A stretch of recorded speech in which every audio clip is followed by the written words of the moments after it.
नमस्कार दोस्तों, कैसे हैं आप सभी? उम्मीद करती हूँ सब खुशहाल होंगे।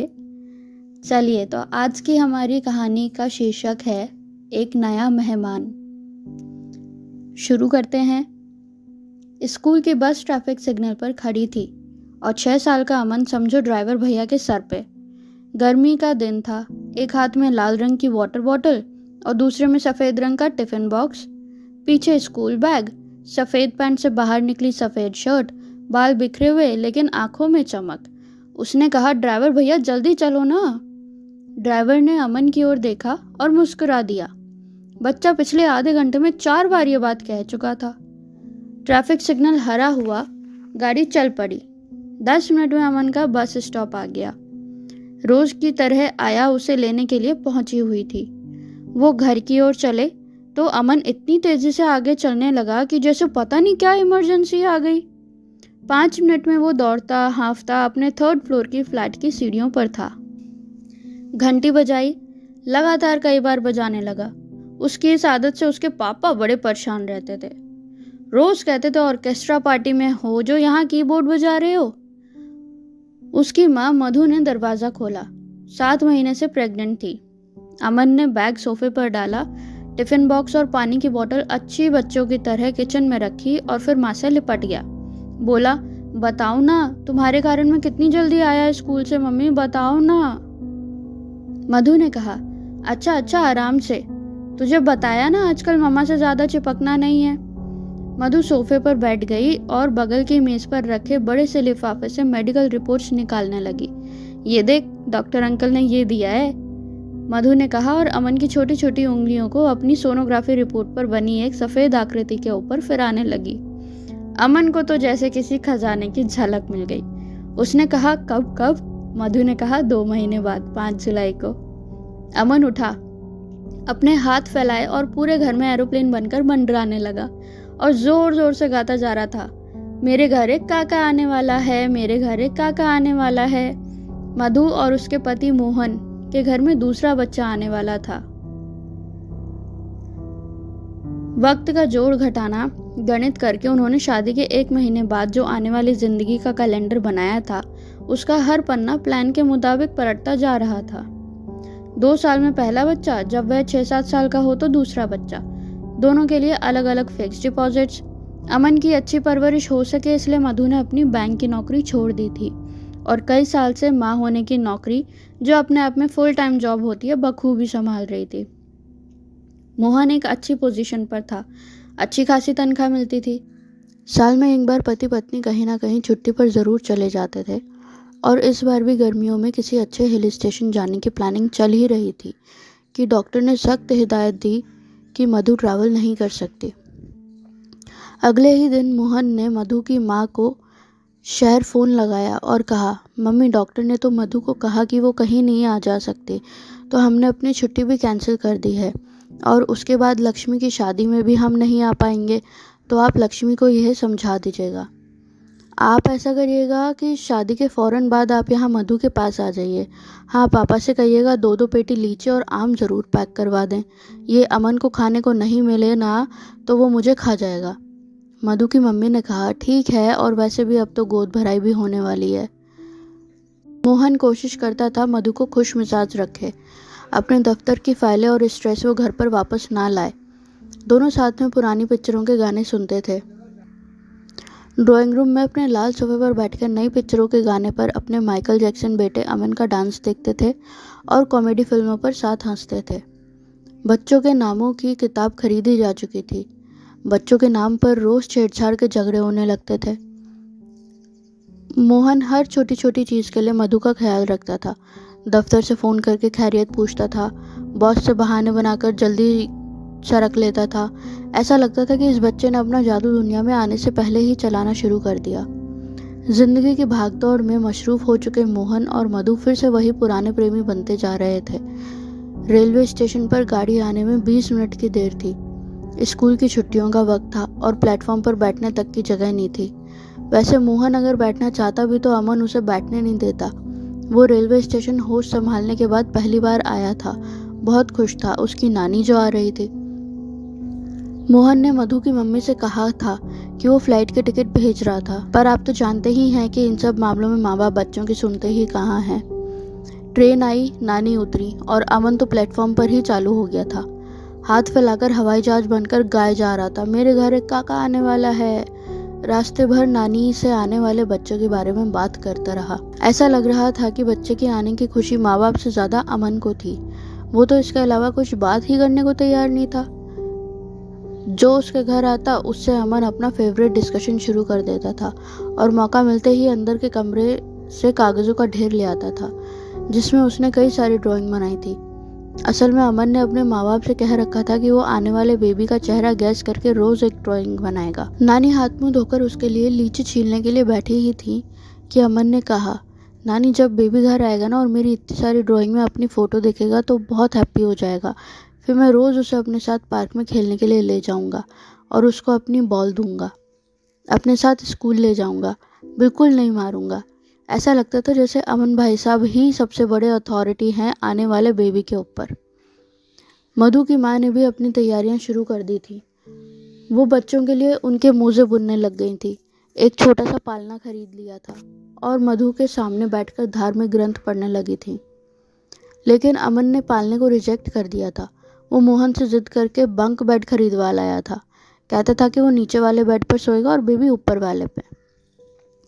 मोहन अक्सर कमरे में एक कोने में बैठा चुपचाप बड़े चाव से अमन की हरकतों को देखते रहता था और सोचता था कि काश बड़े भी दुनिया को इसी मासूमियत और सरलता से देख पाते जैसे बच्चे देखते हैं। मधु की गोद भराई की तैयारियां शुरू हो गई थी।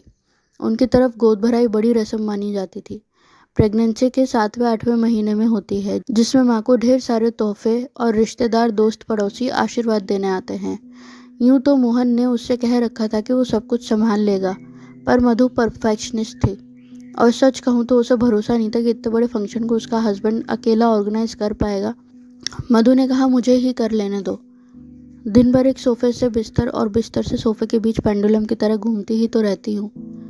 मुझे लगता है कि गोद भराई की तैयारियां एक बहाना ही रहेगा रिश्तेदारों की उस फौज से बचने के लिए जो धीरे धीरे घर पर धाबा बोलने की तैयारियां कर रही थी। मामियाँ और भाभियाँ, चाचियाँ और फूफियाँ अब आने का मन बना रही थी। अब तो उसके फ्रेंड्स भी बच्चे के बारे में पूछने लग गए थे। आंटी अमन को बुला दीजिए प्लीज़। आंटी बेबी घर कब आने वाला है? बेबी का नाम क्या है? अरे नाम से याद आया कि नाम का महासंग्राम अभी ख़त्म नहीं हुआ था।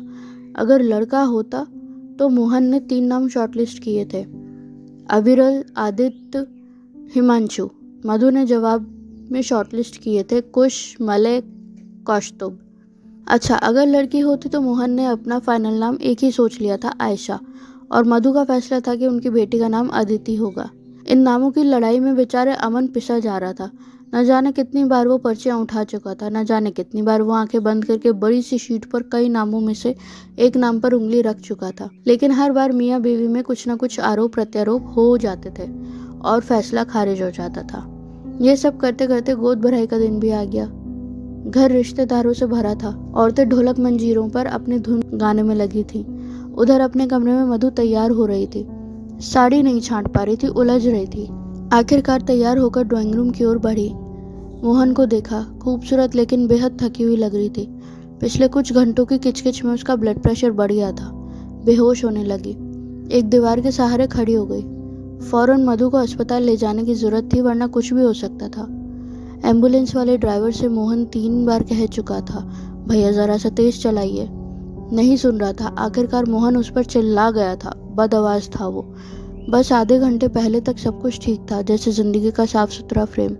लेकिन अचानक किस्मत ने उसका शीशा चटका दिया था। मधु बेहोश थी और जवाब नहीं दे रही थी। बड़ा अकेला महसूस कर रहा था वो अचानक। मोहन अफरा तफरी में अस्पताल पहुंचा। उसे समझ ही नहीं आ रहा था कि मधु का ख्याल करे या दौड़कर पर्चा बनवाए। खैर, डॉक्टर्स ने आखिरकार मधु को एडमिट कर लिया। मोहन जाकर उसके बेड के बगल में बैठ गया, उसका हाथ थाम लिया। पहली बार मधु के इस बहादुर लड़की के चेहरे पर शिकन देखी थी। माँ बनने का सपना वो बचपन से संजोई थी। ये सपना वो खोना नहीं चाहती थी। मोहन ने मधु की खातिर दफ्तर से छुट्टी ली। दौड़ते हुए सब काम करता रहता था दिन भर, और उधर घर पर माँ एक नन्ही सी जान अमन का ध्यान बटा रही थी और प्रार्थना कर रही थी कि उसकी बेटी ठीक हो जाए। लेकिन मधु की हालत सुधर ही नहीं रही थी। उम्मीद और नाउम्मीदी के बीच एक दरीचा है और उस दरीचे से मोहन अपनी पत्नी की ज़िंदगी को देख रहा था। उसने तो सारी ज़िंदगी का सोचा समझा प्लान बनाकर तैयार कर लिया था। कब शादी करेगा, कब पहला बच्चा होगा, कब दूसरा, कब उनके लिए फिक्स डिपॉजिट। लेकिन इस सोचे समझे कैलेंडर में एक नया पन्ना कहीं से उड़कर आ गया था। एक दिन डॉक्टर ने कहा, सॉरी, हम डिलीवरी डेट तक वेट नहीं कर सकते, हमें ऑपरेशन करके प्रीमेच्योर डिलीवरी करनी होगी। 2 दिन बाद मरीजों वाली हरी ड्रेस पहनकर मधु अपने वार्ड से निकल गई, पहियों वाले स्ट्रेचर पर सवार होकर। अटेंडेंट उसे लंबे कॉरिडोर में लेकर चले। मोहन भी साथ ही चल रहा था। नास्तिक था, पर आज किसी अनजाने इष्ट देवता को भी याद कर रहा था। ऑपरेशन थिएटर के बाहर उससे रुकने को कहा गया। मोहन एक बेंच पर बैठ गया और इंतज़ार करने लगा। बहुत देर हो गई। दूसरे ऑपरेशन थिएटर में सर्जरी ख़त्म भी हो गई और पेशेंट बाहर भी आ गया। मोहन बेचैन हो रहा था। अचानक डॉक्टर ऑपरेशन के बाद धुले हाथों को पोंछते हुए बाहर आया और कहा, मिस्टर मोहित। मोहन अचानक खड़ा हो गया। डॉक्टर ने कहा, आपकी वाइफ एकदम ठीक है, लेकिन आपका बच्चा स्टिल बॉर्न बेजान पैदा हुआ है। मोहन और मधु की ज़िंदगी का खूबसूरत फोटो फ्रेम ज़मीन पर गिरकर टुकड़े टुकड़े हो गया था। वो बच्चा जिसका उन्हें 1 साल से इंतज़ार था, वो उनकी ज़िंदगी में आने से पहले ही उन्हें अलविदा कहकर चला गया था। ये बात सिर्फ मधु की माँ को बताई गई। मधु का प्राइवेट वार्ड दिन भर दोनों औरतों की सिसकियों से भरा रहता। मोहन के अंदर भी बहुत कुछ उमड़ रहा था, जैसे किसी ने तकलीफ में डूबा हुआ खंजर उसके सीने में डालकर हाथ को फिरा दिया हो। वो भी जोर जोर से सिसक सिसक कर रोना चाहता था, लेकिन मजबूर था। ऐसे वक्त पर कमज़ोर नहीं दिख सकता था। घर पर अमन को एक झूठ बता दिया गया था कि उसकी मम्मी को एक इन्फेक्शन हो गया था और उसे किसी को भी मिलने की मनाही थी। मोहन और मधु का गम इतना तकलीफदेह नहीं था जितना उस लम्हे का डर जब अपने घर में वापस दाखिल होने वाले थे खाली हाथ। वो दोनों जब घर से निकले थे तो उस नन्हे से सपने को घर लाने के लिए निकले थे, जो 1 साल से उनकी आंखों में बसा हुआ था। लेकिन आज वो सपना जल चुका था। मधु को अस्पताल से घर जाने की इजाज़त मिलने वाली थी, लेकिन शायद कुछ वक्त के लिए उसे किसी भी चीज़ का कोई मोह नहीं बचा था। वो टूट चुकी थी, दीवारों को ताकती रहती थी, अचानक रो पड़ती थी। कुछ और दिन बीत गए। आखिरकार एक दिन मधु को डिस्चार्ज कर दिया गया। मोहन ने अस्पताल से चलने से पहले घर फ़ोन किया। आया ने उठाया। अमन कहाँ है? मोहन ने कहा, एरोप्लेन बना हुआ है साहब। पीछे अमन के ज़ोर ज़ोर से गाने की आवाज़ें आ रही थी। वो हाथ हवा में फैलाकर हवाई जहाज़ बनकर सारे घर में गाता फिर रहा था, मेरे घर एक काका आने वाला है। मोहन ने बिना कुछ कहे फ़ोन रख दिया। पेपर वर्क पूरा हो गया था। वो लोग चल दिए। आधे घंटे बाद मोहन ने अपने घर पर घंटी बजाई। आया ने दरवाज़ा खोला और पलटकर चिल्लाई, अमन देखो कौन आया है। अमन दौड़ता हुआ आया।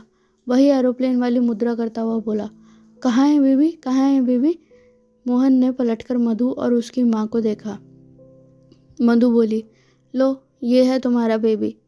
मधु की गोद में एक छोटा सा बच्चा था, पाँव मारता हुआ, अपनी ज़रा ज़रा सी मुट्ठियाँ भींचता हुआ, अपनी आंखें खोलकर रोशनी में मींचता हुआ। मधु की बेटी उसे छोड़कर चली गई थी और अमन की खुशी की खातिर मोहन और मधु ने एक नन्ही सी ज़िंदगी को एक नई ज़िंदगी देने का फैसला कर लिया था, अनाथालय जाकर। तो दोस्तों, कैसी लगी कहानी कमेंट करके ज़रूर बताइएगा और मेरे चैनल को लाइक और सब्सक्राइब ज़रूर कीजिएगा। धन्यवाद।